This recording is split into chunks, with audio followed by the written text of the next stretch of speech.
सच्ची भक्ति और प्रेम से भगवान को भी जीता जा सकता है। एक गांव में एक सेठ जी रहते थे। वो बड़े कंजूस थे। एक दिन उन्होंने दुकान पर बेटे को बैठा दिया और बोले कि बिना पैसे लिए किसी को कुछ मत देना, मैं अभी आया। अकस्मात एक संत आए जो अलग अलग जगह से एक समय की भोजन सामग्री लेते थे। लड़के से कहा, बेटा ज़रा नमक दे दो। लड़के ने संत को डिब्बा खोलकर एक चम्मच नमक दिया। सेठ जी आए तो देखा कि डिब्बा खुला पड़ा था। सेठ जी ने कहा कि क्या बेचा? बेटा बोला, एक संत जो तालाब पर रहते हैं उनको एक चम्मच नमक दिया था। सेठ जी का माथा ठनका। वो बोले, अरे मूर्ख, इसमें तो जहरीला पदार्थ है। अब सेठ जी भागकर संत के पास गए। तब तक संत भोजन बनाकर भगवान को भोग लगाकर खाने की थाली लेकर बैठ चुके थे। सेठ जी दूर से ही बोले, महाराज रुकिए, आप जो नमक लाए थे नमक नहीं था बल्कि जहरीला पदार्थ था। कृपया करके आप ये भोजन ना करें। संत जी बोले, भाई हम तो प्रसाद लेंगे ही, क्योंकि भोग लगा दिया है।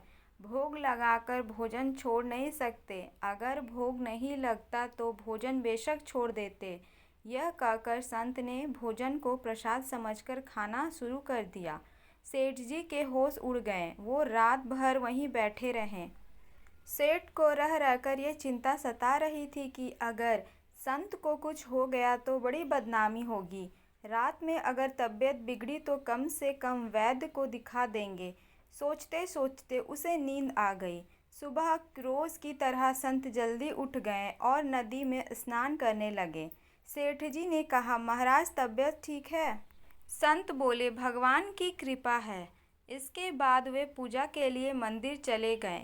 जैसे ही संत ने मंदिर का द्वार खोला तो देखा कि भगवान के श्री विग्रह के दो भाग हो गए हैं और शरीर काला पड़ गया है। ये देखते ही सेठ को सब समझ आ गया कि भक्त के अटल विश्वास को देखकर भगवान ने भोजन का जहर भोग के रूप में स्वयं ग्रहण कर लिया और भक्त को प्रसाद ग्रहण कराया।